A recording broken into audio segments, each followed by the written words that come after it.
और बोला गया है कि the radius of cation, radius आपको कैटायन का निकालने बोला गया है, when radius of anion is equal to 250 picometer. Okay, चलिए बनाइए. A small question is in front of you कि दिया हुआ कि एक सॉलिड AB है जिसका स्ट्रक्चर जो है NaCl टाइप का है, तो आपको बोला गया कि आप R प्लस कैटायन का रेडियस निकालिए यदि आपको एनायन का रेडियस मालूम है 250 पाइकोमीटर. तो आप लोगों में से कोई बना सकते हो इसको? चलो जल्दी ट्राई करो, क्विक.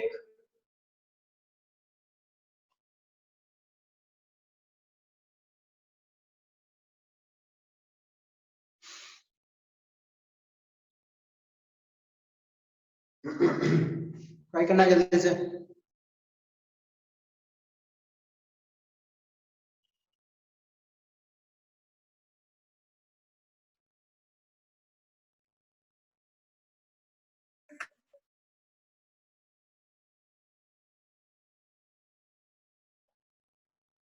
किन्हीं का बना?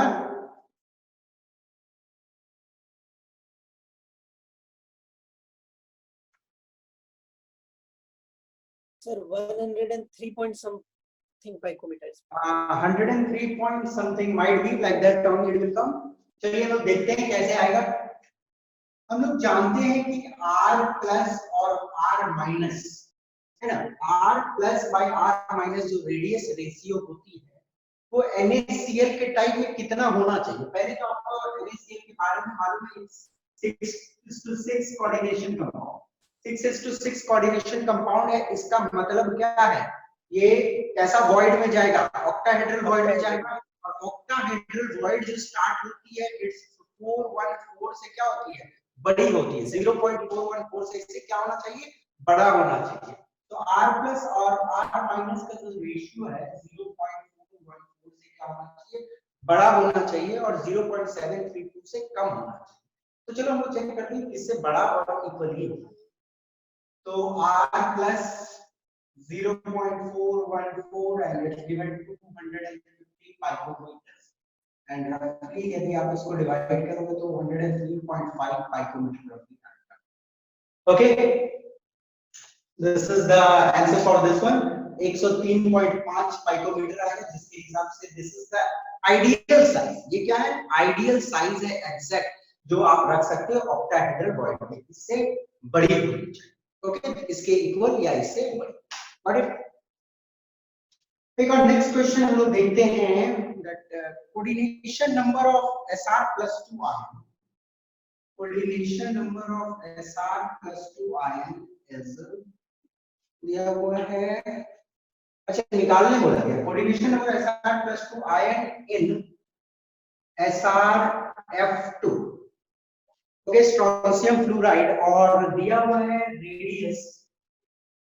रेडियस R प्लस दी हुई है आपको, it's 113 picometer and R minus is given as 136 picometer. ठीक है ना, ये क्वेश्चन है आपके सामने. Coordination number of Sr plus 2 ion in SrF2 निकालने बोला गया है. जब R प्लस दिया हुआ 113 picometer, R माइनस दिया हुआ 136 picometer. Okay,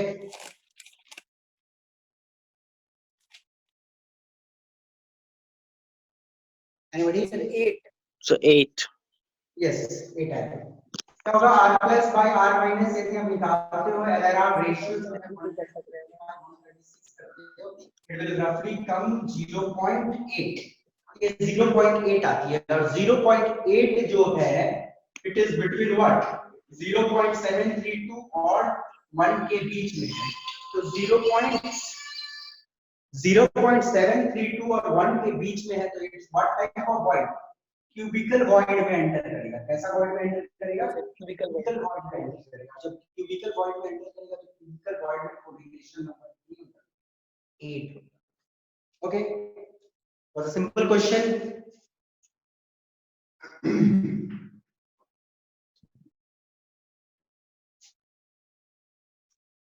Okay beta, we will see a next question, a good question.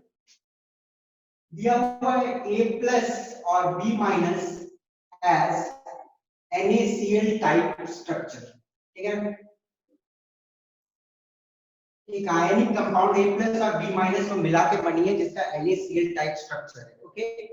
आपको बोला गया है कि B minus is equal to 250 picometre, therefore ideal size of A plus, okay. एक क्वेश्चन है ideal size of A plus, दूसरा question है can a cation of 180 picometer B put in THB of this crystal। एक अच्छी question है, चलिए आपके सामने सॉल्व इट, जल्दी सॉल्व कीजिएगा आप इसको।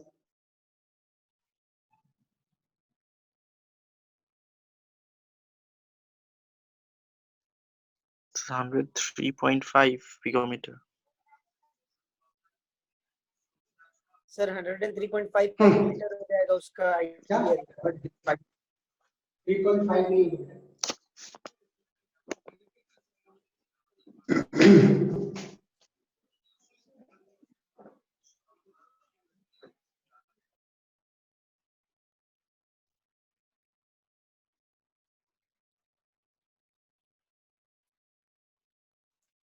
ये देखिएगा,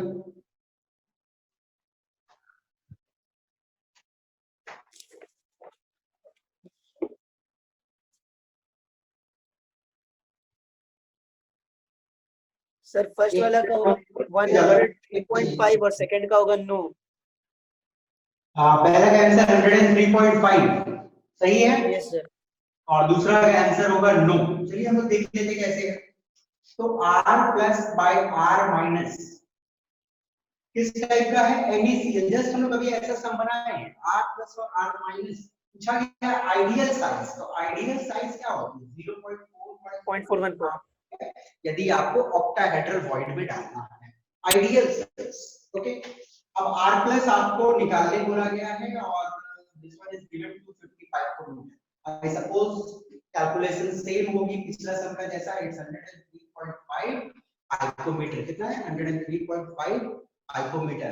अब आपसे पूछा गया है कि क्या आप एक 180 पाइकोमीटर का 180 पाइकोमीटर का कैटायन क्या आप इस क्रिस्टल के टेट्राहेड्रल वॉइड में डाल सकते हो? No sir. क्वेश्चन है आपके सामने, देखो अब इस क्वेश्चन को सॉल्व करने की जरूरत नहीं है। आप एक उपाय तो है कि सॉल्व कर सकते हो, आप चेक करो कि टेट्राहेड्रल वॉइड होती है 0.225 और किसके बीच में रहती है, 0.414 तक 1.4 के बीच में होती है। तो आप इसको कैलकुलेट करोगे कि वैल्यू क्या इसके बीच में आ रहा है, यदि इसके बीच में आ तो वेल एंड ओके, और नहीं तो नहीं हटेगी। पर एक और दूसरा उपाय है इस सम को बनाने का, आप डायरेक्ट देख के बना सकते हो बेटा। देखो 103.5 पाइकोमीटर का कैटायन को कौन से होल में डाला जाता है, ऑक्टाहेड्रल होल में डाला जाता है। और ऑक्टाहेड्रल होल का ये मिनिमम साइज, ओके, ये वही टेट्राहेड्रल का मैक्सिमम होगा। टेट्राहेड्रल वॉइड का ये मिनिमम सॉरी मैक्सिमम से भी बड़ा ही है, है ना, मैक्सिमम से ही बड़ा होगा। और ये तो समझ लो कि 180 पाइकोमीटर तो बहुत बड़ा हो गया ना, टेट्राहेड्रल वॉइड तो छोटा ही होता है, तो उसमें ये कहां से आएगा। This value is greater than maximum value of tetrahedral void. ये वैल्यू टेट्राहेड्रल वॉइड का मैक्सिमम वैल्यू से भी क्या है, बड़ा है। तो ये तो बहुत ज्यादा बड़ा है ना, इससे तो इससे कहां से इसको निकालोगे, नॉट ओके। तो answer will be no, okay. आप उसमें नहीं डाल सकते, गॉट इट।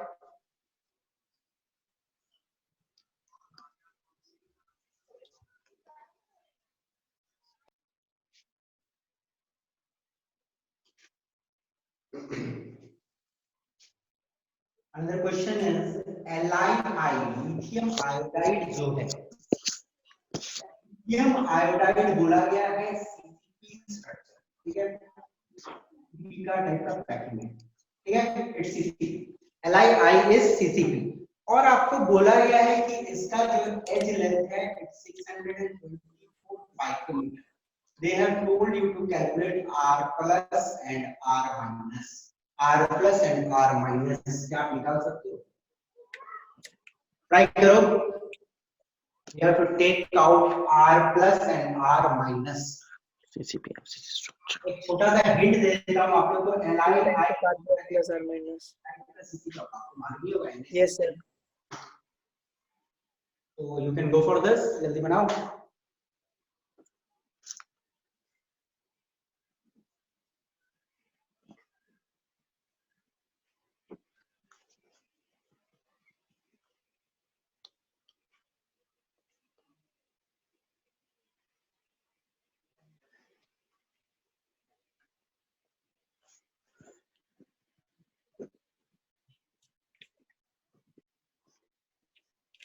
ट्राई कीजिए. 1 मिनट टाइम ले लो.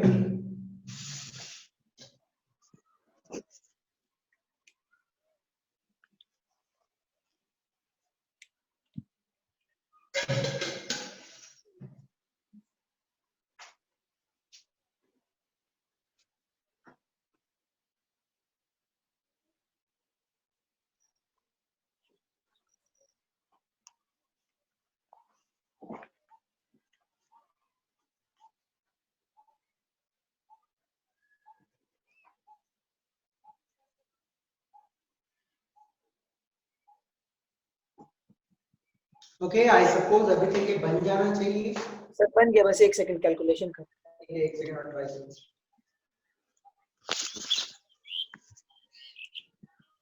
क्या और कोई बच्चा नहीं बना रहा है क्या? बस एक ही है. मुझे तो एक सर कैलकुलेशन बाकी Yes sir, हो गया कैलकुलेशन हो गया. हाँ चलिए बनाइए. तो अंशु कुमार या जो भी है.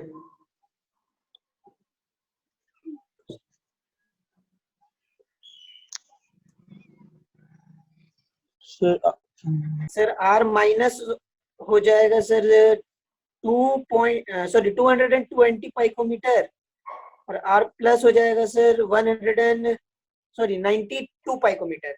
कुछ आसपास वही आंसर है. Sir r minus equal to a by 2.818. r minus equal to a by 2.818. एक वैल्यू निकालना था ना. चलो हम लोग देखते हैं, इस सम को देखते हैं. ठीक है ना, अच्छी सम.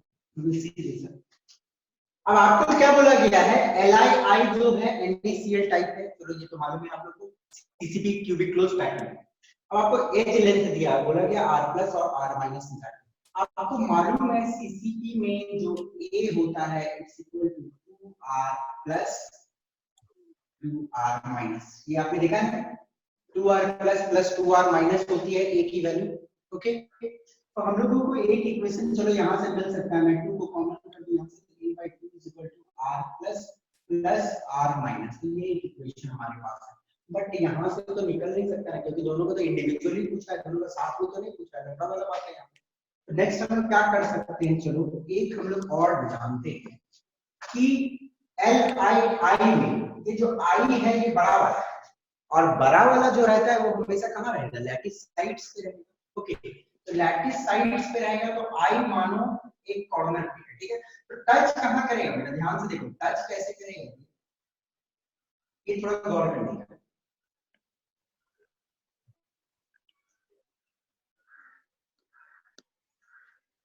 यहाँ पे एक I रहेगा, सॉरी I माइनस रहेगी कॉर्नर पे. फेस पे भी I माइनस रहेगा और ऑपोजिट फेस पे भी I माइनस रहेगा. ओके, तो फेस डायगोनल के अलोंग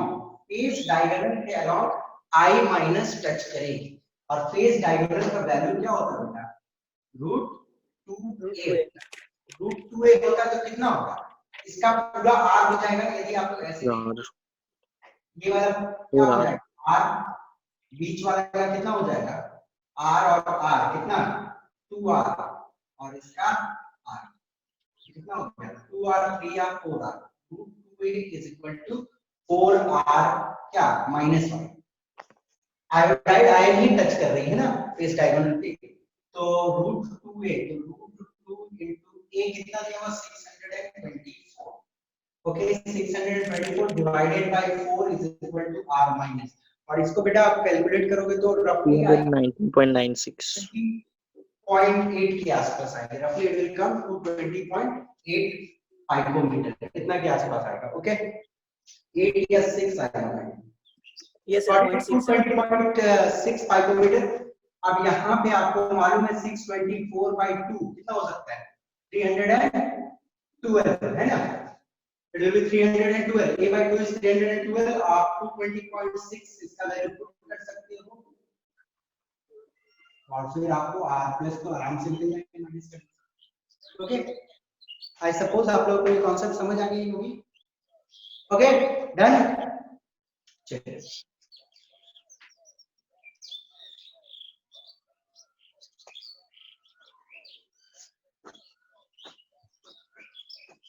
चलिए नेक्स्ट हम लोग आगे मूव करते हैं अपने पार्ट में। कहां हम लोग देख रहे थे, we will see a next type of structure that is CaF2 type। CaF2 type का स्ट्रक्चर हम लोग देखेंगे, इट्स कैल्शियम फ्लोराइड और इसको हम लोग बोलते हैं fluoride type. Okay this structure is known as fluoride type of structure. Okay अब हम लोग इसको देखते हैं। कैल्शियम फ्लोराइड की जो होती है structure it's CCP type. Okay और सीसीपी में जो यूनिट सेल होता है वो एफसीसी के जैसा रहता है। चलो आप लोगों में से कोई मुझे बता सकता है कि साइड पे कौन सा रहेगा, एफसीसी साइड्स पे कौन कौन सा है? कैल्शियम, F2 मतलब F रहेगा, कैल्शियम, फ्लोरीन रहेगा। F रहेगा। कैल्शियम है कि फ्लोराइड आयन जो होती है एक बहुत ही बहुत छोटी होती है, बहुत ही छोटा आयन होता है फ्लोराइड, और उसमें एक इलेक्ट्रॉन आ भी जाता है तब भी उसकी साइज कैल्शियम से बड़ा नहीं हो पाता है। ओके कैल्शियम आयन से बड़ा नहीं हो पाता। तो here this is the special condition जहां पे आर कैटायन की साइज जो है एनायन से बड़ी है। बेटा किसी का माइक ऑन है तो प्लीज बंद कर दो। कैटायन का साइज जो है एनायन की साइज से क्या है, बड़ा है यहाँ पे। तो कैटायन प्रेजेंट होगा एफसीसी साइड्स पे, Ca2+ कहां होगा, एफसीसी साइड्स पे होगा। तो Z कितनी हो जाएगी बेटा, एफसीसी में Z का वैल्यू कितना होता है, 4 होता है। Z 4 है, कैल्शियम का फ्लोराइड का कितना होगा, 8 होगा। 8 होना चाहिए, तो 8 को आप कहां रखोगे, टेट्राहेड्रल पॉइंट में रखोगे, तो आपकी जो F माइनस से जाएगी HG में, टेट्राहेड्रल पॉइंट से जाएगी। और कितने सारे होंगे ये, 8 होंगे। कितने सारे, 8 सारे टेट्राहेड्रल पॉइंट्स को ये बढ़ेंगे। ओके अब नेक्स्ट चीज जो यहाँ पे आप लोगों को गौर करना है that is coordination. Coordination number देखो क्या होता है, कुछ बच्चा गलती कर देते हैं निकालने। तो इस केस में एक अच्छा तरीका है याद रखने का जो आप कर सकते हो, कैल्शियम प्लस कितने सारे, 4 हैं Z, ठीक है ना, कितने नंबर ऑफ है, 4, और F माइनस के कितने हैं, 8। आपको क्या करना है, जस्ट इसको रिवर्स करना। ओके जस्ट आप इसको रिवर्स कर, जब आप रिवर्स कर दोगे तो क्या हो जाएगा, Ca2+ का आ जाएगा 8 और F माइनस का आ जाएगा 4। ओके तो ये जो कंपाउंड है इट्स 8:4 कोऑर्डिनेशन कंपाउंड। अंडरस्टूड, जहां पे कैल्शियम 8 फ्लोराइड से सराउंडेड है और फ्लोराइड सॉरी कैल्शियम 4 फ्लोराइड से सराउंडेड है और फ्लोराइड 8 कैल्शियम से surrounded. Got it, this is coordination. 4 formula units in 1 unit cell. Per unit cell, per unit cell 4 formula units रहेंगे। तो आपको इसमें तो दिक्कत होना ही नहीं चाहिए। तो कैल्शियम कितना है, CaF2। ओके कैल्शियम कितना है बेटा, 4 है। 4 तो 4 कैल्शियम और फ्लोरीन 8 है, तो 8 में 4 है, तो 4 फार्मूला यूनिट्स होते हैं पर यूनिट सेल। एक यूनिट सेल में 4 फार्मूला यूनिट्स। अब यदि हम लोग इसके कुछ एग्जांपल देखें, एग्जांपल इसके हैं barium fluoride, barium chloride, calcium chloride, strontium fluoride और स्ट्रोंशियम क्लोराइड। ये कुछ एग्जांपल हैं ऑफ CaF2 टाइप या फ्लोराइड टाइप का। Okay if you have got any doubt बेटा ये वाला स्ट्रक्चर में तो आप मुझसे पूछ सकते हैं। Okay you got a 1 minute time या 30 सेकंड टाइम आप ले लो, कोई भी डाउट है तो पूछो। नो सर नहीं है। ओके चलिए हम आगे बढ़ते हैं।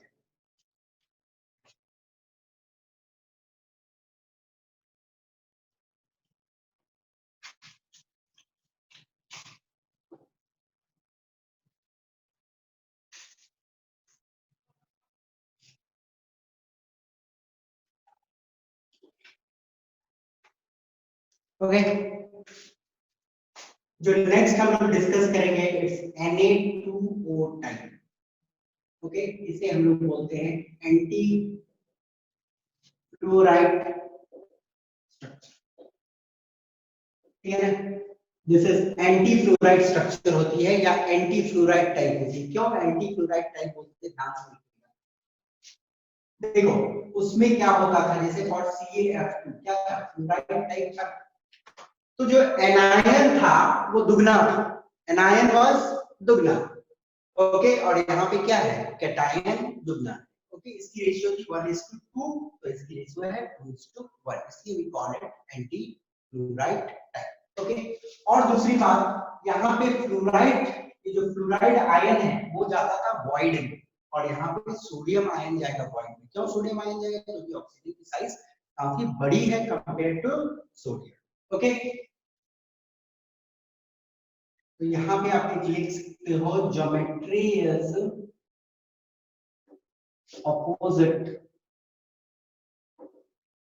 as compared to fluoride type। ठीक है, अब this one is also CPP CCP, जहां पे Na+ है और O2- है। ओके अब O2- कहां पे जाएगा, O2- बड़ी है ना, जाएगी FCC साइड्स पे, CCP साइड्स पे, और Na+ छोटा है तो ये जाएगा बेटा आपका वॉइड ऑक्साइड टेट्राहेड्रल वॉइड्स में जाएगा। तो CCP पे जाएगा तो कितने सारे होंगे, Z की वैल्यू 4 होगी और टेट्राहेड्रल वॉइड्स कितने होंगे, 8। Okay got it. अब कोऑर्डिनेशन नंबर निकालना है, तो कोऑर्डिनेशन नंबर निकालने के लिए यही तरीका आप फॉलो करो। Na+ के कितने हैं, 8 है, 4 होगा, कितने हैं, 4 है, आप इसको रिवर्स कर दो। ओके तो Na+ की कोऑर्डिनेशन नंबर हो जाएगी 4 और O2- की कोऑर्डिनेशन नंबर हो जाएगी 8। तो ये किस टाइप का कंपाउंड है, 4:8 कोऑर्डिनेशन कंपाउंड। ठीक है बेटा, ये आपको दिमाग में रखना है। तो ये तो सिंपल चीजें इसके दिमाग में रखनी है, और कोई खास इंफॉर्मेशन इसके बारे में, कुछ एग्जांपल्स इसके लिए। एग्जांपल जो इसके होंगे, it will be K2O, Na2S, Li2O, Li2S। Okay, these are some of the examples। Okay, तो इम्पोर्टेंट थिंग जो आपको ध्यान में रखना है, कोऑर्डिनेशन नंबर इसकी ध्यान में रखिए, कौन कहां पे रहेगा, साइज बड़ी हो जाएगी तो O2- ऑब्वियसली चल जाएगा, और CaF2 में कंफ्यूज मत करना। ठीक है ना, वो वाली एक कंफ्यूजन बच्चे करते हैं। तो F2 जाता है वहां पे वॉइड्स, F2 की साइज छोटी है। ओके हमेशा बड़ा वाला जो है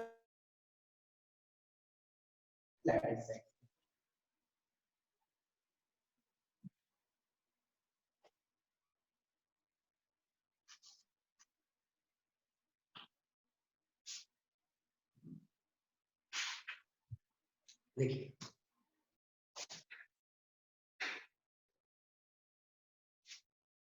NaCl कैसा है, 6:6 कोऑर्डिनेशन नंबर, और this one is CaCl, this one is what, 8:8। ठीक, अब देखो ध्यान से बेटा, high pressure and this one is high temperature.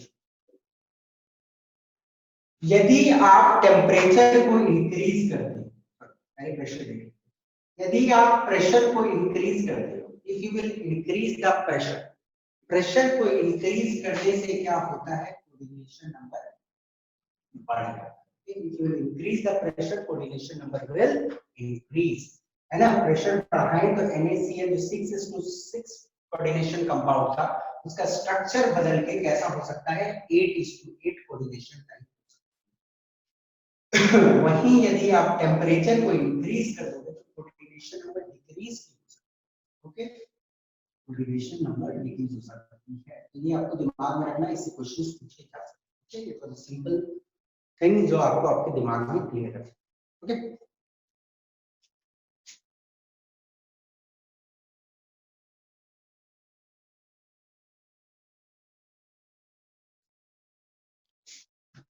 so beta, we will come to the last topic of that this chapter, that is imperfection in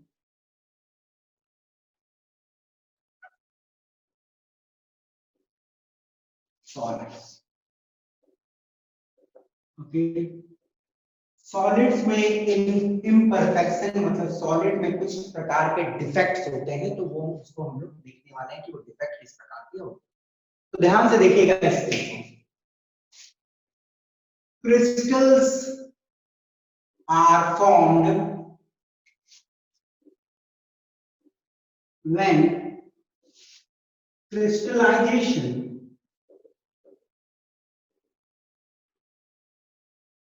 occurs at extremely slow rate।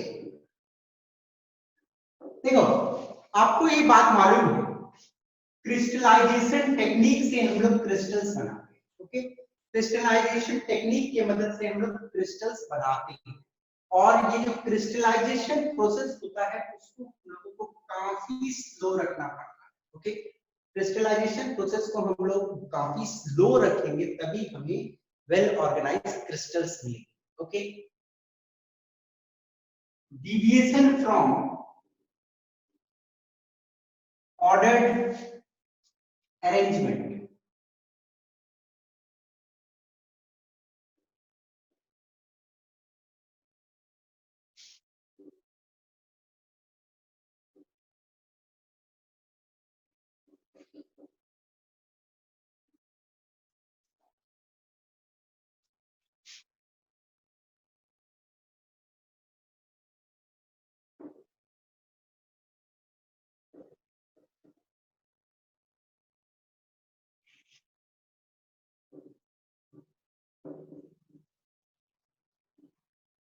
तो यदि आप crystallisation के process को आप slow छोड़ के moderate ही क्यों नहीं रखो या फास्ट कर दो, उस कंडीशन में क्या होता है, ऑर्डर्ड अरेंजमेंट से क्रिस्टल भटक जाता है। तो उसमें ऑर्डर्ड अरेंजमेंट नहीं रह जाता। जब ऑर्डर्ड अरेंजमेंट नहीं रहता एक पर्टिकुलर क्रिस्टलाइज सॉलिड में, तो उसमें एक पर्टिकुलर टाइप की डिफेक्ट आ जाती है, and that defect is also known as imperfection. Okay, तो आपसे क्वेश्चन पूछा जा सकता है कि इम्परफेक्शन आने का रीजन क्या है, क्रिस्टलाइजेशन प्रोसेस को फास्ट करना या मॉडरेट करना। It should be slow, slow रहेगा तभी आपको सिंगल क्रिस्टल्स मिलेंगे। ओके, तो आप फास्ट या मॉडरेट नहीं कर सकते। Defects not only modifies the property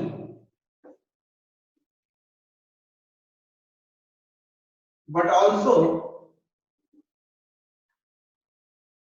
gives rise to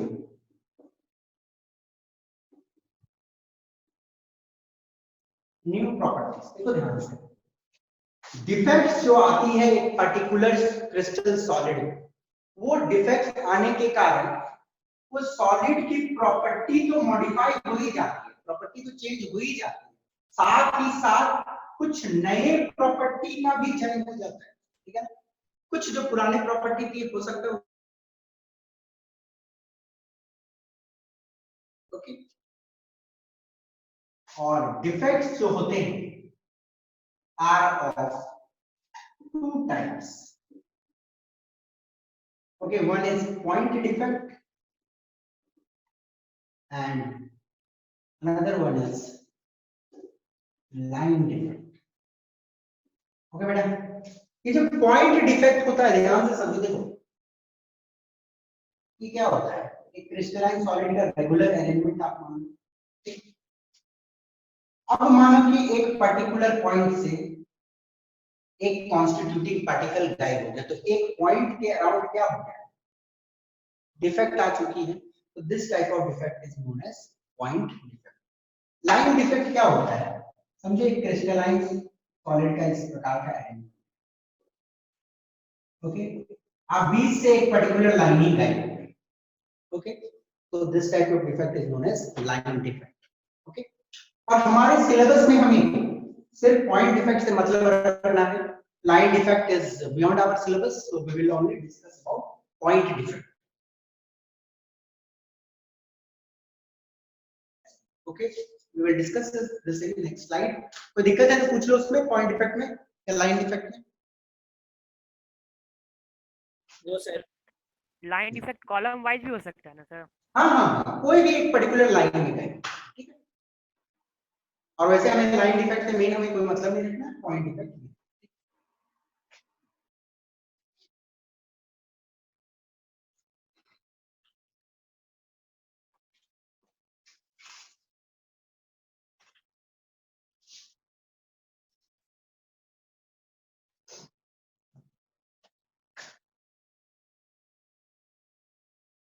point defect जो होती है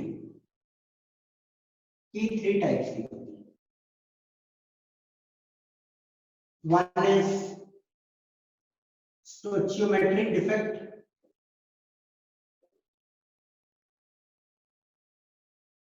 another one is impurity defect, and third one is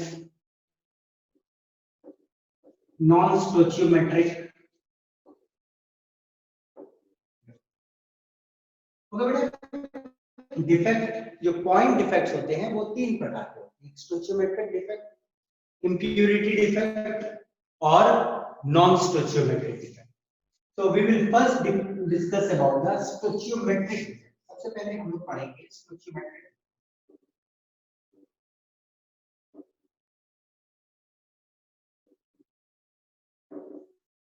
A defect in solids where stoichiometry has not disturbed। आप पूछोगे sir कि solids में स्टोइचियोमेट्रिक जो होती है वो नहीं डिस्टर्ब होती है, इसका मतलब क्या होता है। समझो कि एक पल के लिए एक सॉलिड है, ठीक है ना, वो बना हुआ है 2 चीज से, ए और बी से, ठीक है, और उसमें मैं मानता हूं कि 100 ए के पार्टिकल है और 100 बी के पार्टिकल, ठीक। तो यदि 2 ए के पार्टिकल मानो निकल गया, कोई भी तरीके से 2 ए का पार्टिकल निकल गया, तो 2 ए का पार्टिकल निकला है, तो ये रेशियो अभी क्या हो गया, देखो पहले था 1:1 रेशियो, और अब क्या है, ये रेशियो बदल गई, ओके। पर ये ऐसा नहीं होगा, यदि इसके 2 निकले हैं तो इसके भी 2 निकले, तो ये रेशियो क्या हो जाएगा, फिर से 1:1 हो जाएगा। तो स्टोइचियोमेट्री जो होती है कंपाउंड की डिस्टर्ब नहीं होती है इस टाइप के डिफेक्ट। इसका 4 निकला तो ये भी 4, ओके, 2 निकला तो 2 निकले, ऐसे। It is also known as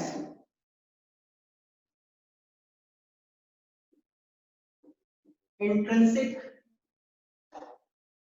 defect or thermodynamic defect। देखो बेटा, स्टोइचियोमेट्रिक डिफेक्ट का एक और दूसरा नाम है इंट्रिंसिक डिफेक्ट भी हम इसको बोल सकते हैं, या थर्मोडायनामिक डिफेक्ट भी बोल सकते हैं।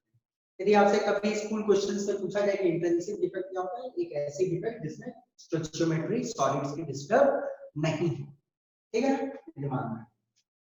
अब स्टोइचियोमेट्रिक डिफेक्ट जो होती है, stoichiometric defect are of 2 types, okay. One is vacancy defect and another one is interstitial defect। देखो हम लोगों ने क्या देखा, डिफेक्ट कितने टाइप के टोटल? 2 टाइप के, point defect, line defect. Okay, point defect कितने टाइप के? 3 टाइप के, स्टोचियोमेट्रिक, इम्प्योरिटी और नॉन स्टोचियोमेट्रिक। अब स्टोचियोमेट्रिक फर्दर कितने टाइप के? 2 टाइप के, वैकेंसी डिफेक्ट और इंटरस्टिशियल।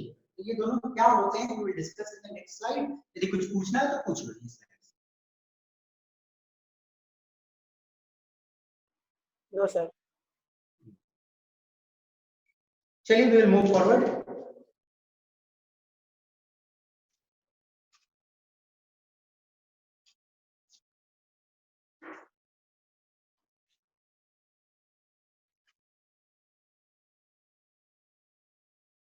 अब हम लोग डील करते हैं with vacancy.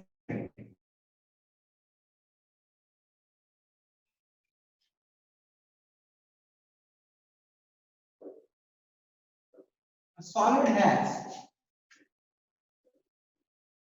vacancy defect when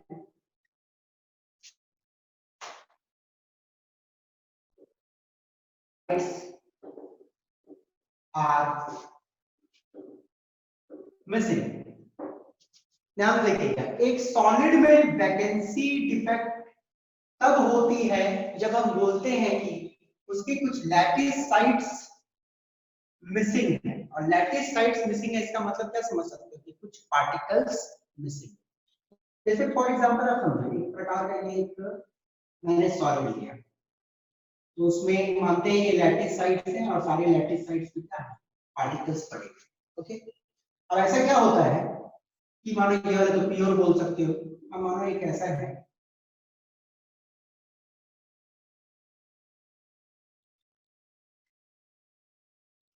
ठीक है, इस पॉइंट से एक पार्टिकल गायब है कि नहीं?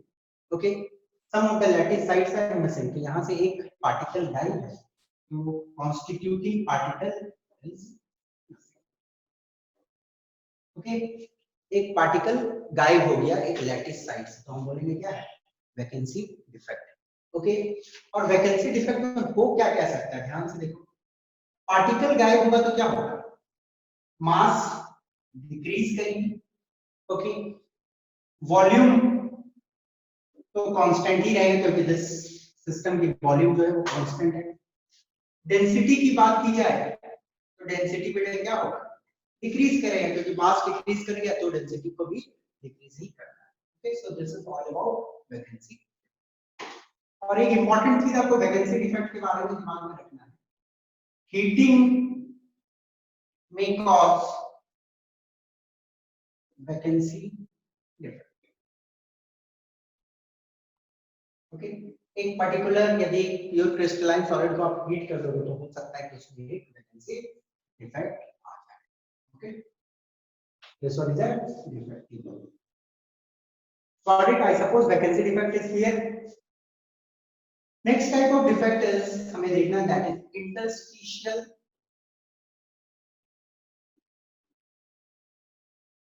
defect. A defect in which constituting particle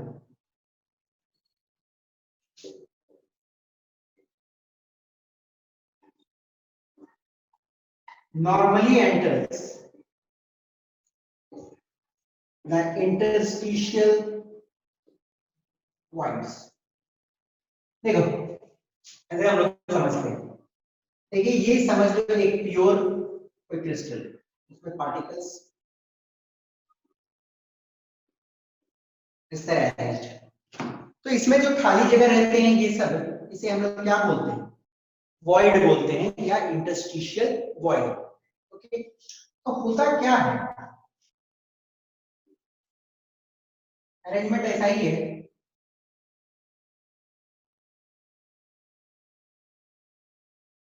तो यहाँ पे 1 2 3 1 2 3 1 2 3 1 2 3 1 2 3 1 2 3 क्या होता है, मानो यहाँ पे या बीच में कोई वॉइड वाला पोजीशन पे कोई पार्टिकल आके enter. Okay, this one is different, constituting particle in void। Okay, तो अब बेटा इससे होगा क्या? मास तो ऑब्वियसली कॉन्स्टिट्यूटिंग पार्टिकल बढ़ता है तो मास को क्या है, बढ़ना ही बढ़ना है, मास इंक्रीजिंग, वॉल्यूम तो कांस्टेंट ही रहती है, मास इंक्रीज हुआ वॉल्यूम कांस्टेंट रहा तो डेंसिटी क्या होगा। ओके, तो ये दो टाइप ऑफ डिफेक्ट हम लोगों ने देखा, और ये जो दोनों डिफेक्ट हैं, okay, it develops in non ionic solid, okay, they develop in non ionic solid. अब हम लोग देखने वाले हैं कि आयनिक सॉलिड में कौन से डिफेक्ट डेवलप होते हैं। बेटा होते तो है इसी टाइप के डिफेक्ट डेवलप नॉन आयनिक में भी, तो इनका नाम कुछ और बोलते हैं। ओके, सर नॉर्मली के बगल, क्या बोले, या नॉर्मली के बगल में क्या था सर, पढ़ने में नहीं आ रहा। normally defect in which constituent normally enters the interstitial void, normally enters the interstitial void। Sir कोई कॉन्स्टिट्यूएंट पार्टिकल्स अपने प्लेस को वेकेंट करके वॉइड में घुस जाता है। नहीं बेटा, कॉन्स्टिट्यूटिव पार्टिकल अपने पोजीशन पे है ही, पर साथ में और कुछ कॉन्स्टिट्यूटिव पार्टिकल वो जो वॉइड पोजीशन है उस पे चला, ठीक है, वेकेंट करके भरता तब तो मास सेम रह जाता है, एक्स्ट्रा भी आ, ठीक है, कॉन्स्टिट्यूटिव पार्टिकल अपने पोजीशन पे है, पहले से है, और साथ में कुछ वॉइड में एक्स्ट्रा कॉन्स्टिट्यूटिव पार्टिकल अब ना मास बढ़ता है, एक नंबर ऑफ पार्टिकल्स बढ़ जाते हैं।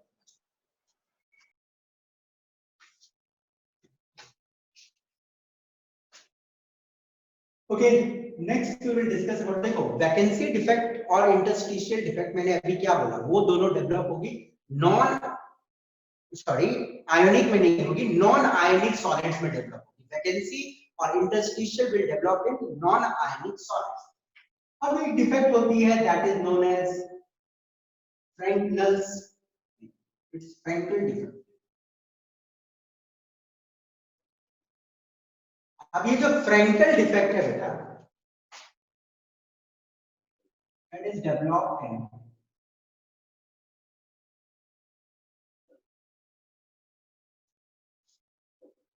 आयनिक सॉलिड्स।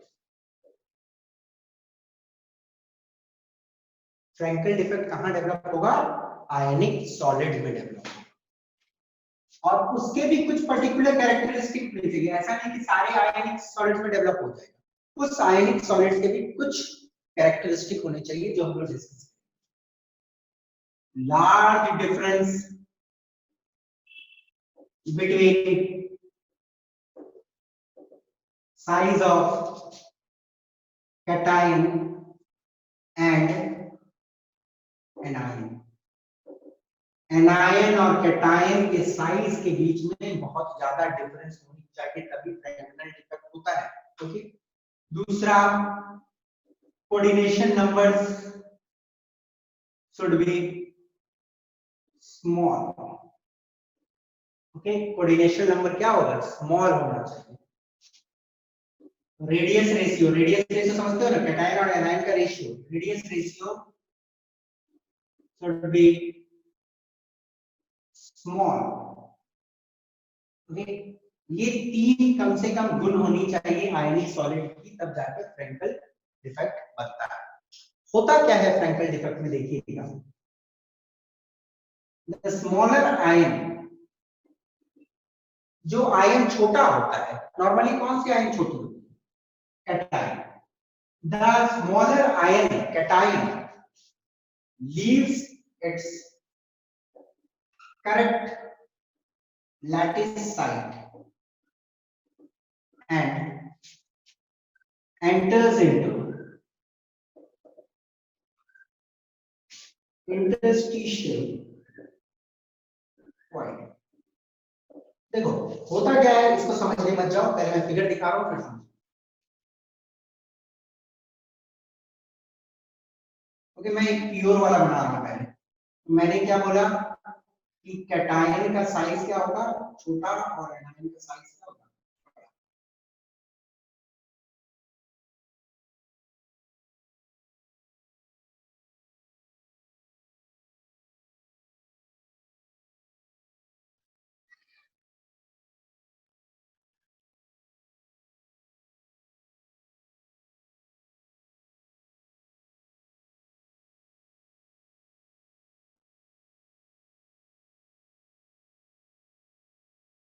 देखो आपको साफ लिख के देख के समझ आ रहा होगा कि कैटायन की साइज जो है छोटी है काफी compare to size of anion. तो प्रॉपर्टी तो फिट हो रही है फ्रैंकल डिफेक्ट के लिए। अब होगा क्या? द स्मॉलर कैटायन, जो छोटी कैटायन होती है, leaves it's correct lattice side. अब मानो एक कैटायन अपने लैटिस साइड को लीव कर दिया, ये जो कैटायन है ये अपनी लैटिस साइड को लीव कर दिया, ओके, यहां से वो निकल गया, leaves its correct lattice side and enters into interstitial void, और वो क्या होता है, इसको लीव करके कोई void में जाके एंटर कर जाता है, मानो ओके। तो ये होती है फ्रैंकल डिफेक्ट। फ्रैंकल डिफेक्ट में क्या होता है, तो छोटी वाली आयन मतलब कैटायन जो होती है अपने लैटिस साइड को छोड़ के निकल जाता है और कोई इंटरस्टिशियल वॉइड में जाके एंटर होता है, ओके।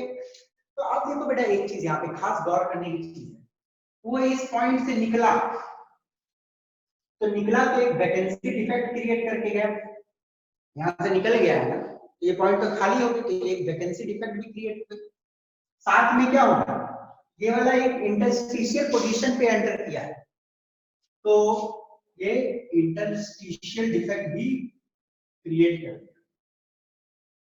फ्रैंकल डिफेक्ट में दोनों टाइप के डिफेक्ट आ जाती है, वैकेंसी डिफेक्ट भी आ जाती है, इंटरस्टिशियल डिफेक्ट भी आ जाती है। इसलिए हम लोग इसको कभी का डिसलोकेशन डिफेक्ट भी बोलते हैं। डिसलोकेशन डिफेक्ट मतलब क्या, अपनी पोजीशन से डिसलोकेट होकर दूसरा जगह चला। I suppose the idea is clear, okay. अब देखो इसमें क्या होगा, मास के साथ क्या होगा बताओ तो मुझे।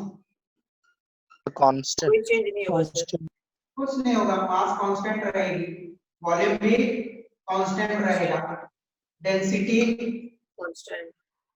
भी वही अनचेंज्ड लिख दो, unchanged, mass unchanged, volume unchanged, density also unchanged, okay. अब एक चीज ध्यान देना है कि स्टोइचियोमेट्री डिस्टर्ब होगी क्या? नहीं, stoichiometry is not disturb. Stoichiometry disturb होने का कोई चांस बनता ही नहीं, क्योंकि यहाँ था तो अपनी जगह से एक जगह दूसरा जगह हिल गया, तो ये भी स्टोइचियोमेट्री के ही अंदर। अंडरस्टूड? एनी प्रॉब्लम नहीं? अब इसके एग्जांपल गौर करने हैं बेटा। एग्जांपल यदि फ्रैंगल डिफेक्ट में देखोगे तो जिंक सल्फाइड में फ्रैंगल डिफेक्ट होती है, AgCl में फ्रैंगल डिफेक्ट होती है, AgBr में फ्रैंगल डिफेक्ट होती है, AgI में फ्रैंगल defect. So these are some of the examples यहाँ पे फ्रैंगल डिफेक्ट मौजूद है। Any doubt you can ask me, ठीक है ना? ये आप प्योर नहीं है, ये डिफेक्ट चला गया तो आप डिफेक्टिव प्योर नहीं। ओके बेटा, एनी प्रॉब्लम पूछो। No sir. चलिए we will move forward।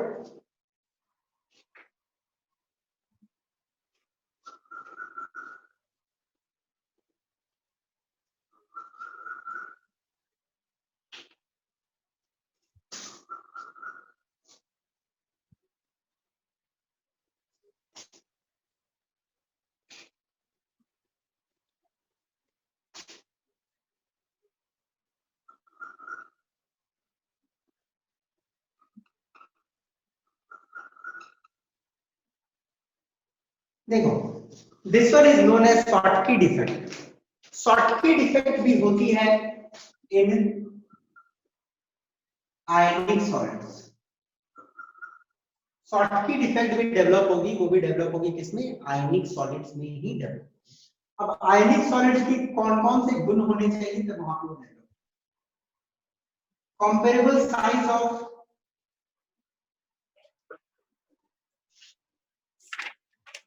cation and anion। Cation और एनायन की जो साइज होनी चाहिए वो कंपेरेबल होनी चाहिए, ओके। कैटायन और एनायन की जो साइज होनी चाहिए कंपेरेबल होनी चाहिए, बहुत ज्यादा अंतर नहीं होना चाहिए, लगभग मान लो कि सेम ही के बराबर जैसा होगा। कोऑर्डिनेशन नंबर हाई होनी चाहिए,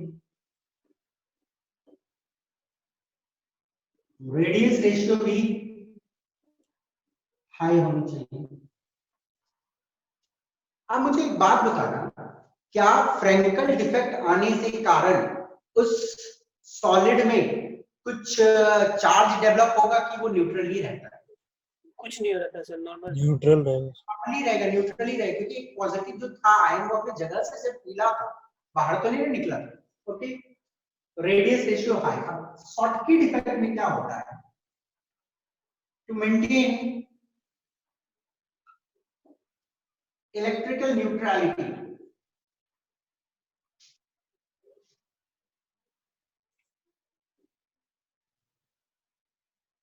equal number of cation and anions are, क्या बोल सकते हो आप, वैकेटेड। वैकेटेड मतलब क्या होता है, अपनी जगह से वो निकल के बाहर चले जाता है। तो कैटायन और एनायन बाहर निकलती है, पर दोनों इक्वल अमाउंट में निकले। ओके, मानो A प्लस और B माइनस मिलके बना है, इसके 100 है, इसके 100 है, तो निकलेगा तो मानो ये 95 होगा तो ये भी 95 होगा, 5 निकलेगा तो इसका 5 मिलेगा, ये 90 होगा तो ये भी 90 होगा। अंडरस्टूड, इक्वल निकलेंगे क्योंकि स्टोचियोमेट्रिक डिफेक्ट है ये, और इसको क्या करना है, अपने स्टोचियोमेट्री को मेंटेन करके रखना है। स्टोचियोमेट्री मेंटेन करना मतलब इलेक्ट्रिकली न्यूट्रलिटी भी रहनी चाहिए। Okay, equal number of positive and negative charge को निकलना है। अब देखो होता क्या है, हम लोग देखते हैं जरा, साइज तो पॉजिटिव और नेगेटिव की लगभग बराबर ही है। देखो इसको ड्रॉ करना तो positive negative positive negative, positive की जगह पे नीचे negative, positive negative positive, positive negative positive negative, तो ये वाला प्योर है। ठीक है, अब देखना क्या होता है इम्प्योर में, क्या होगा, मानो पॉजिटिव है, नेगेटिव है, पॉजिटिव है, नेगेटिव, नेगेटिव है, पॉजिटिव है, नेगेटिव है, पॉजिटिव है।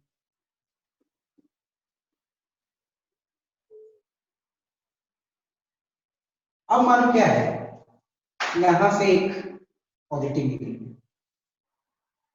ओके, और इधर से एक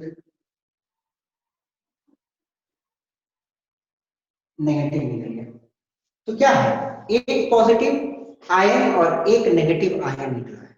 गॉट इट? तो ये डिफेक्टिव है बेटा। ओके, बट डिफेक्टिव होने के साथ भी इलेक्ट्रिकल न्यूट्रलिटी को ये मेंटेन करता है, क्योंकि पॉजिटिव एक निकली है तो नेगेटिव भी एक ही निकला है। और बेसिकली ये किस टाइप की डिफेक्ट है, तो सिर्फ वैकेंसी है सर। वैकेंसी डिफेक्ट, पर वैकेंसी डिफेक्ट टाइप बोलते हैं हम लोग, इसका नाम होगा शॉर्टकी डिफेक्ट। ओके, अब चलो देखते हैं मास के साथ क्या होगा।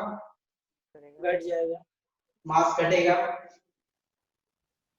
वॉल्यूम भी कांस्टेंट रहेगी, वॉल्यूम के साथ तो कुछ नहीं, वॉल्यूम कांस्टेंट रहेगी, डेंसिटी घटेगा।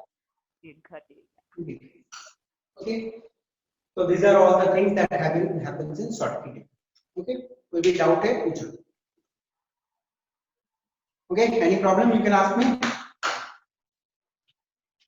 तो फिर हम लोग आगे बढ़ते हैं, फ्रैंकल डिफेक्ट और शॉर्टकी डिफेक्ट, ये दोनों कहां होगी, ionic solid. Okay, Frenkel defect and Schottky defect occurs in ionic, okay, और वैकेंसी और इंटरस्टिशियल इसमें होगी नॉन आयन। Okay, clear?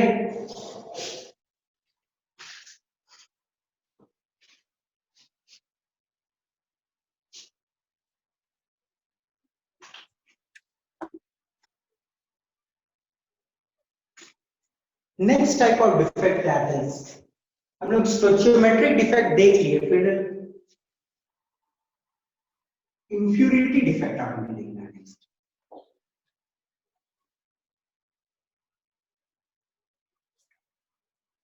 मैं बताया था ना, पॉइंट डिफेक्ट जो होती है 3 टाइप की होती है, एक स्टोचियोमेट्रिक, दूसरा इम्प्यूरिटी और तीसरा नॉन स्टोचियोमेट्रिक। तो स्टोचियोमेट्रिक का हम लोगों ने 2 देखा, वैकेंसी और इंटरस्टिशियल। अब उसी के कैटेगरी में आ जाती है आयनिक में फ्रैंकल और Schottky. Next we will come to the different type of point defect, that is impurity defect. ये कैसे होता है जरा हम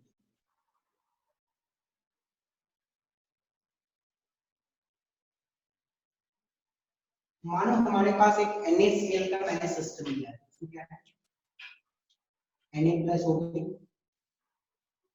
Cl- होगा, Na+ होगा, Cl- होगा, Na+, Cl-, Na+, Cl-,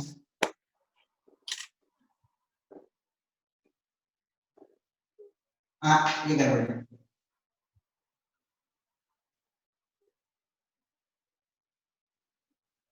ये बड़े नीचे में जो Cl- आना चाहिए ना, Na के,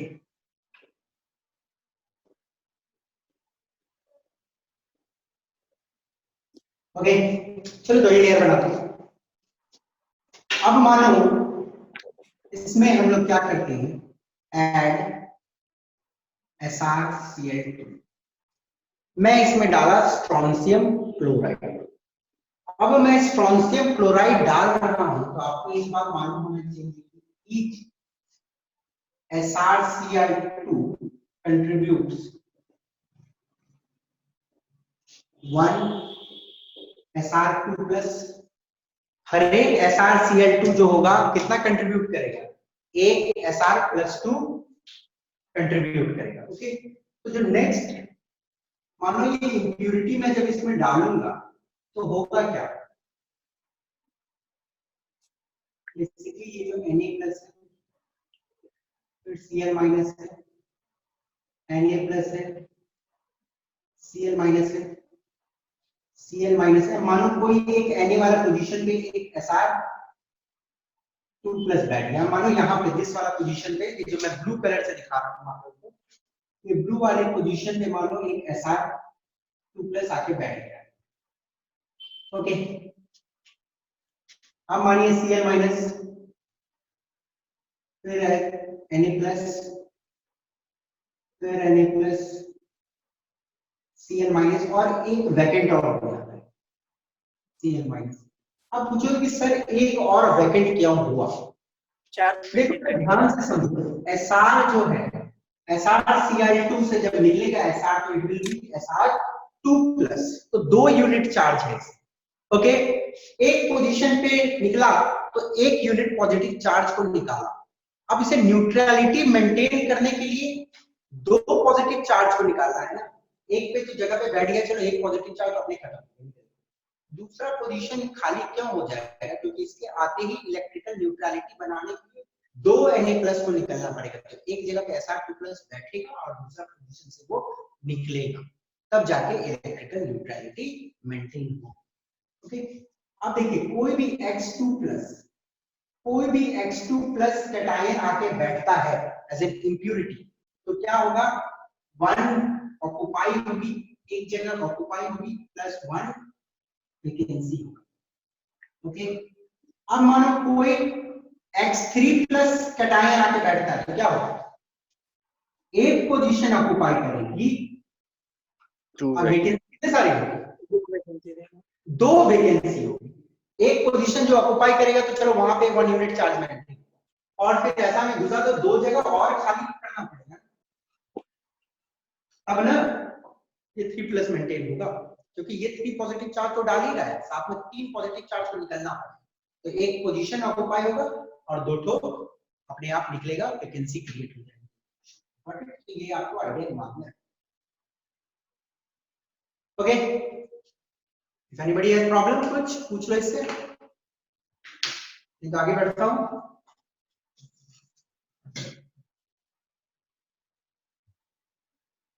सर एक और वैकेंट स्पेस छोड़े बस, वो नहीं समझ में आया।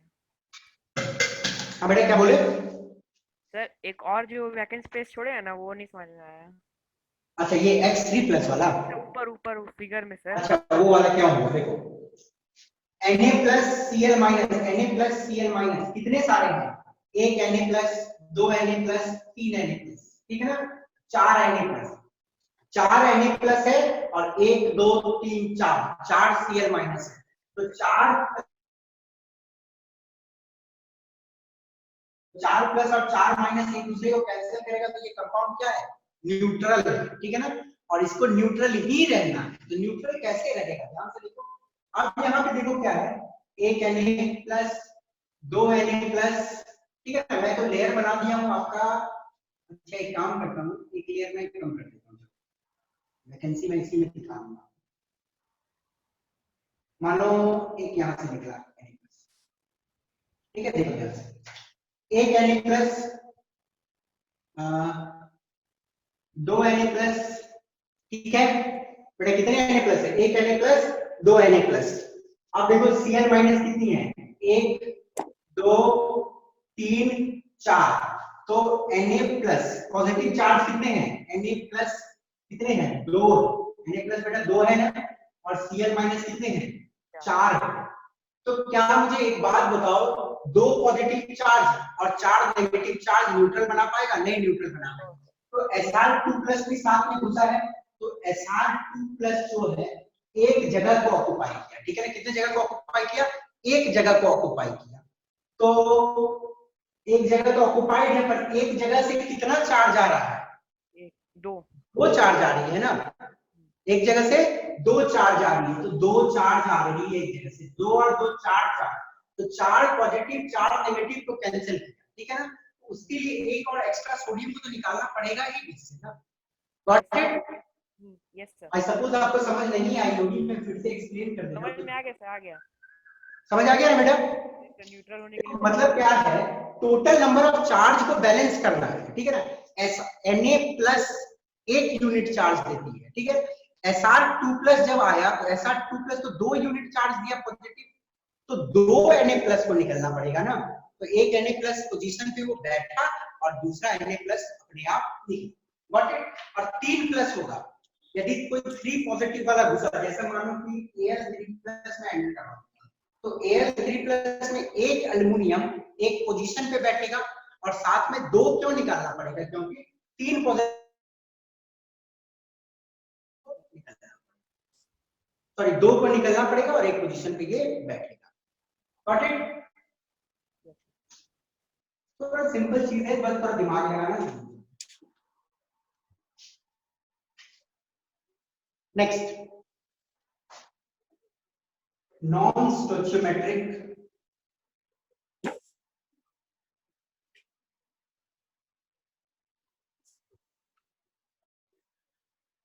सिंपल सा है, थोड़ा सा सोचोगे। देखो इम्प्योरिटी डिफेक्ट कुछ नहीं, बहुत सिंपल है। हल्का सा सोचोगे आराम से समझ जाओगे। Okay, non stoichiometric defect. Non stoichiometric defect में क्या होता है? देखो, some inorganic compound exist in which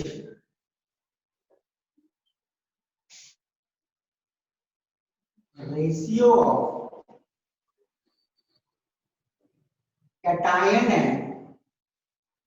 and anion is not as per the ideal formula। देखो बड़े ध्यान से समझना है इस चीज को।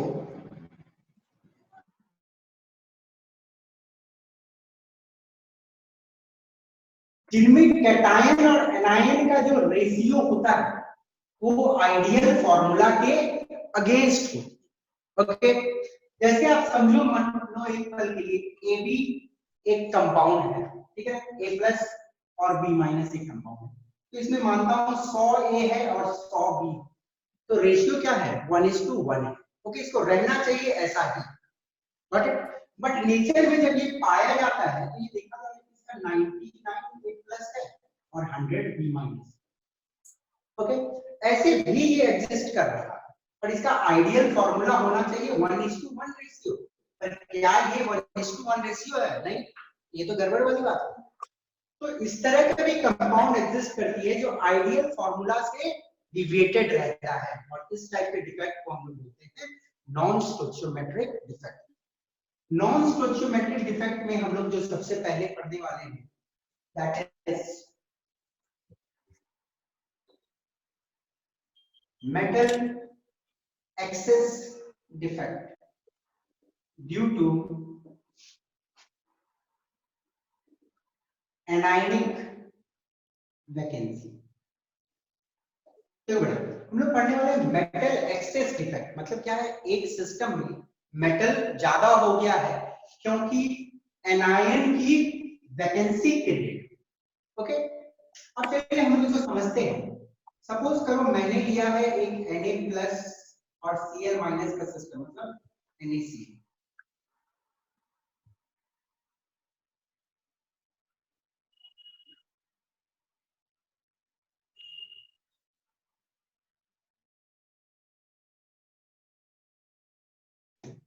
और मैं क्या कर रहा हूं इसको, चारों ओर मैं सोडियम का वेपर रख रहा हूं। इसका वेपर, सोडियम का वेपर रख रहा हूं और इसको हीट कर रहा हूं। ठीक है, एक crystal, this crystal is heated in presence of sodium vapour. अब देखो हीट करने के दौरान होता क्या है, जब आप हीट करते हो तो कुछ सोडियम, जैसे मान लो ये वाला क्रिस्टल, ठीक है, कुछ सोडियम के वेपर आके सरफेस पे बैठ, ओके, सोडियम के वेपर मतलब कुछ सोडियम के एटम आके सरफेस पे बैठ गए। तो यहाँ पे एक पल के लिए मानो कि एक सोडियम का एटम आके बैठ गया। ठीक है, तो जब एक सोडियम का एटम यहाँ पे बैठता है तो क्या होता है, यहाँ से एक Cl- और निकलता है Cl-। Cl- यहाँ से निकलता है, इसके साथ रिएक्ट करता है। जब Cl- सरफेस पे आती है यहाँ पे इस जगह से निकल के, तो यहाँ पे क्या है, एक होल क्रिएट हो जाता है, एक वैकेंसी क्रिएट हो जाता है, and that vacancy is known as anionic vacancy. अब देखिएगा एक पल के लिए कि Na जो है वो Na तो Cl- साथ कंबाइन नहीं कर सकता है। एक्चुअली Na को क्या करना पड़ेगा, Na++ इलेक्ट्रॉन माइनस बनाना पड़ेगा, क्योंकि Cl- के साथ तो कंबाइन करेगा, Na+ ही ना कंबाइन। तो Na+ और Cl- क्या करता है, आपस में कंबाइन कर जाता है। ठीक है, यहाँ पे गॉट इट। और ये जो एक्स्ट्रा इलेक्ट्रॉन बचता है, ये एक्स्ट्रा इलेक्ट्रॉन क्या होता है, क्रिस्टल में जो जगह खाली हो गई थी इसके निकलने के कारण वहां पे जाके वो घुस जाता है। अब जरा ध्यान से देखना बेटा, एक Na+ एक्स्ट्रा बैठा है यहाँ पे आके, तो ये पूरे सिस्टम में क्या हुआ, एक मेटल है ज्यादा हो गया, तो मेटल क्या हो गया, एक्सेस हो गया। ठीक है ना, एनायन वाली पोजीशन पे होल बन गया क्योंकि यहाँ से एनायन ऊपर जा चुका है। अब बोलो ये चार्ज कैसे मेंटेन हुआ, एक माइनस ऊपर गया था, एक माइनस ऊपर गया था, और साथ में एक इलेक्ट्रॉन भी आके अंदर वाले ग्रुप में जाके बैठ गया। Okay, understood. तो एक्चुअली हुआ क्या, इन वर्ड्स में लिख देता, Na सोडियम, देखिएगा क्या क्या होता है, sodium resides on surface. Sodium क्या होता है, सरफेस पे आके बैठ जाता है पहले, फिर Cl- diffuses out to combine with Na और एक होल बना देती है एनायनिक। ठीक है ना, Cl- यहां से निकलता है बाहर, क्यों, कंबाइन करने के लिए Na के साथ। Na releases electron and electron moves to hole. Okay, Na electron lose करती है और वो इलेक्ट्रॉन कहां जाता है, होल में जाता है, और उस होल को हम लोग बोलेंगे F centre. That hole is known as F centre. Okay, farthest center. हाँ, Farbenzentrum, it is after the scientist name Farbenzentrum. और एक चीज ध्यान दे लो, एक्सेस Na+ इन सिस्टम, ठीक है ना, सिस्टम में क्या आती है, एक्सेस Na+ आती है, इसलिए इसको हम लोग बोलते हैं मेटल एक्सेस डिफेक्ट, इसलिए metal access. Got it? Neutrality भी मेंटेन हो रही है, कोई दिक्कत नहीं है, क्योंकि देखो ये माइनस बाहर एक गया तो यहाँ पे एक इलेक्ट्रॉन अंदर आके उसको कैंसिल कर दिया, ठीक है। और one more thing, F centre responsible for color, paramagnetism and conductivity। ध्यान से सुनना मेरी बात को बेटा। F सेंटर में जो इलेक्ट्रॉन आके बैठा है उसके कारण इसको एक पर्टिकुलर कलर मिलता है। कलर क्यों मिलता है बेटा, ध्यान से सुनो, क्योंकि इलेक्ट्रॉन तो फ्री है। अब इलेक्ट्रॉन क्या है, जब उसे एनर्जी मिलती है तो वो क्या हो जाता है, एक्साइट हो जाता है, और एक्साइट होता है तो कुछ रेडिएशन को एब्जॉर्ब किया, जब डीएक्स होता है तो उस रेडिएशन को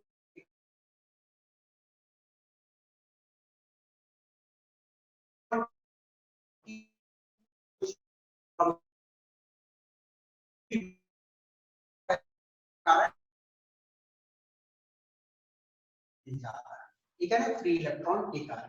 तो आपसे पूछा जा सकता है कि एफ सेंटर के कारण क्या क्या होता है, कलर मिलती है क्रिस्टल को, पैरामैग्नेटिक कैरेक्टर मिलती है और कंडक्टिविटी भी इसे मिलती है। ओके, अब थिंग्स जो आपको थोड़ा सा दिमाग में रखना है कि एक्सेस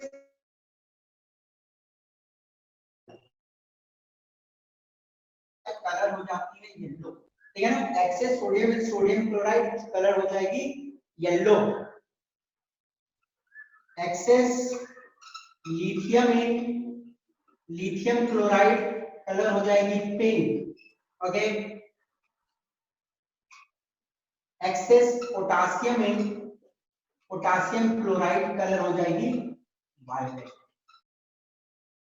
एक्सेस मेटल एक्सेस के कारण ये वाला कलर, ठीक है ना, understood? Any problem? No. Shall I move forward? Okay. Yes.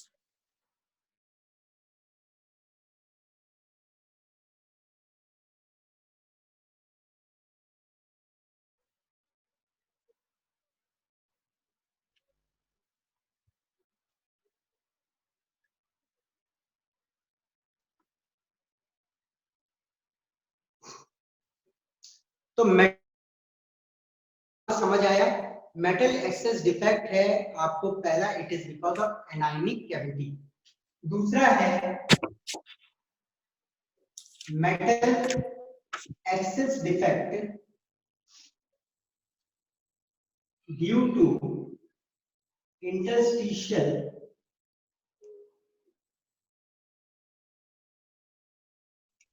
ठीक है ना, इंटरस्टिशियल पोजीशन पे एक कैटायन एंटर करती है।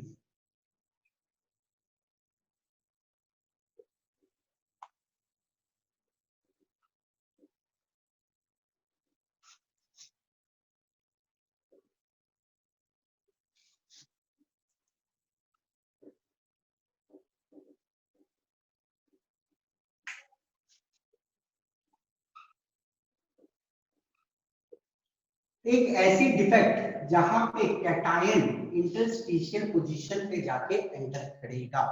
ओके, इसका एक एग्जांपल हम लोग देखते हैं।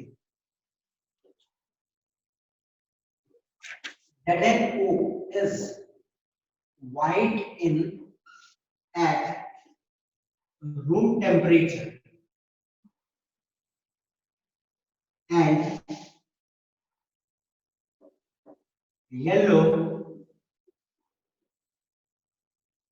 when heated।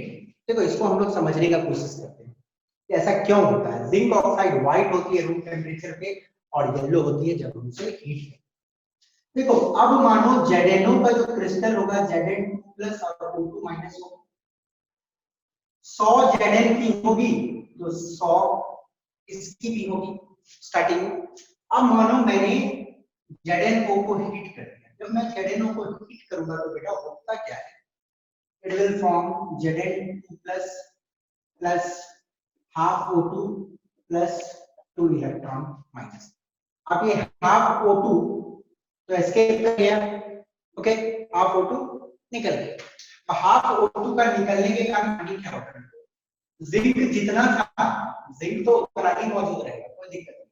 हाफ O2 मतलब एक ऑक्सीजन निकल गया तो O2 कितनी हो जाएगी, O2 माइनस कितनी हो जाएगी, 19 हो जाएगी, सॉरी 99 हो जाएगी। तो ये क्या हुआ, ये थोड़ा सा तो आपका स्टोइचियोमेट्री यहाँ पे डिस्टर्ब हो गया, तो ये क्या हो गई, नॉन स्टोइचियोमेट्रिक हो गई। इस कारणवश क्या हो रहा है, इस कंपाउंड की स्टोइचियोमेट्री बदल जा रही है, got it.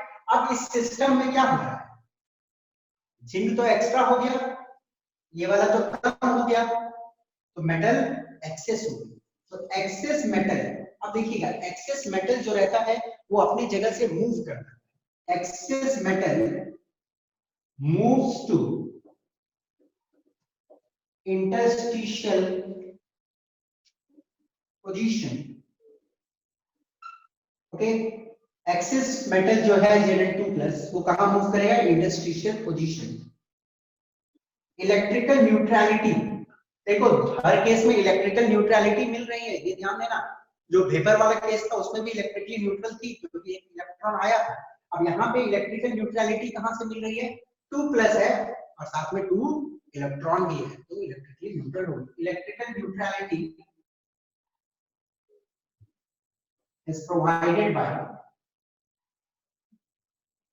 electron which occupies neighboring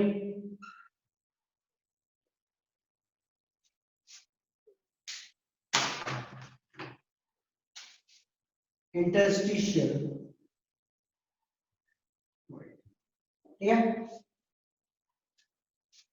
electrical neutrality किसके कारण मिलता है, इलेक्ट्रॉन के कारण मिलता है, और वो इलेक्ट्रॉन बगल वाला इंडस्ट्रियल साइट या इंडस्ट्रियल वॉइड पे जाके घुसता है, ओके। तो ये कहानी हो गई, और इसको कलर मिलता है ये इलेक्ट्रॉन के कारण, जो एक्साइट होगी तो कलर मिलता है, एक्साइट होने के बाद जब डी एक्साइट होगी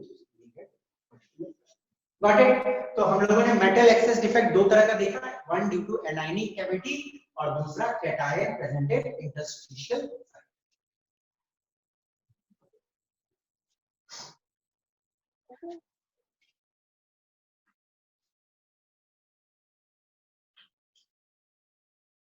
बड़े एक छोटा सा चीज में मिस कर गया, ठीक है ना, स्कॉटकी डिफेक्ट की उसका मैंने एग्जांपल आप लोगों को नहीं बताया क्योंकि क्वेश्चन पूछा जाता है उसके NaCl, KCl, CSCl और AgBr। देखो ये इंपॉर्टेंट चीज है, शॉर्टकी डिफेक्ट है ना, शॉर्टकी डिफेक्ट के एग्जांपल है NaCl क्रिस्टल में होते हैं, KCl में होते हैं, सीजियम क्लोराइड में होते हैं, AgBr में होते हैं। ये एग्जांपल है, example of Schottky defects, okay.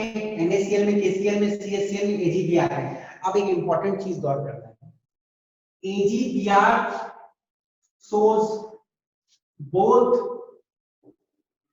Frankel as well as Schottky defect। देखो बड़ा एक क्वेश्चन पूछी गई है, this question has been asked quite often in state board examination। AIEEE ने भी ये क्वेश्चन पूछा है कि कौन सा क्रिस्टल फ्रैंकल और शॉर्टकी डिफेक्ट दोनों शो करता है, AgCl, AgBr, AgI, CSCl option दी गई थी, तो AgBr इंपॉर्टेंट वन आ सकते, देखो चांसेस रहेंगे तो आ सकते हैं, ऐसी बात नहीं है, बट स्कूल एग्जामिनेशन में बेसिकली पूछ सकता है। AgBr फ्रैंकल और शॉर्टकी डिफेक्ट दोनों शो करता है, correct.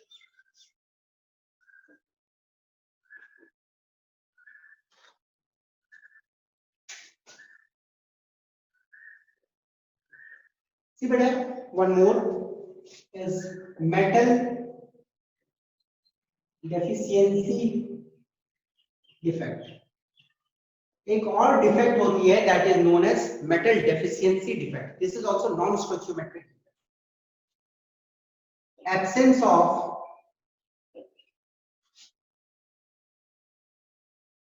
metal ion from lattice site may have metal deficiency. Okay. Metal ions गायब हो जाए तो वैसे कंपाउंड में एक मेटल डेफिशिएंसी क्रिएट हो जाए. ओके, यदि हम लोगों को एग्जांपल देखना है तो बहुत सिंपल में इन सबको देखना है. हमें यहाँ एग्जांपल देखेंगे तो हम लोग FeO फेरिक ऑक्साइड का, ठीक है बेटा. जो फेरिक ऑक्साइड है नॉर्मली आपको दिख क्या रहा है, 1:1 रेशियो है.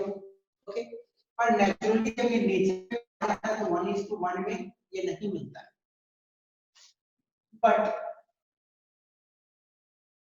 occurs as Fe 0.9501. मतलब देखो ये 1:1 आइडियल फॉर्मूला है, पर नेचुरली जो मिलता है ये 0.95 Fe और 1 ये रेशियो में ये मिलता है.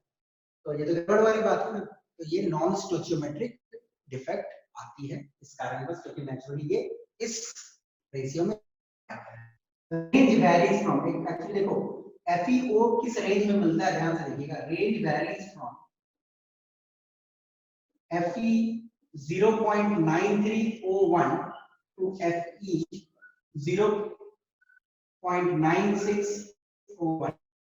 हम लोग एवरेज ले सकते हैं. 0.93 और 0.96 के बीच में FeO पाया जाता है. Fe 0.9301 या Fe 0.9601 या Fe 0.9501. तो हम लोग दोनों का एवरेज निकाल के नॉर्मली ऐसा ले लेते हैं Fe 0.9501, ठीक है ना.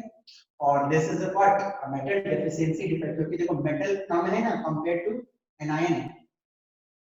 ओके, और ऐसे डिफेक्ट transition elements shows these kind of defects. तो ट्रांजिशन एलिमेंट्स होते हैं ना बेटा, वही इस टाइप के डिफेक्ट्स को शो करते हैं. Understood. So this has been your portion जो हम लोग डील कर रहे हैं सॉलिड स्टेट में.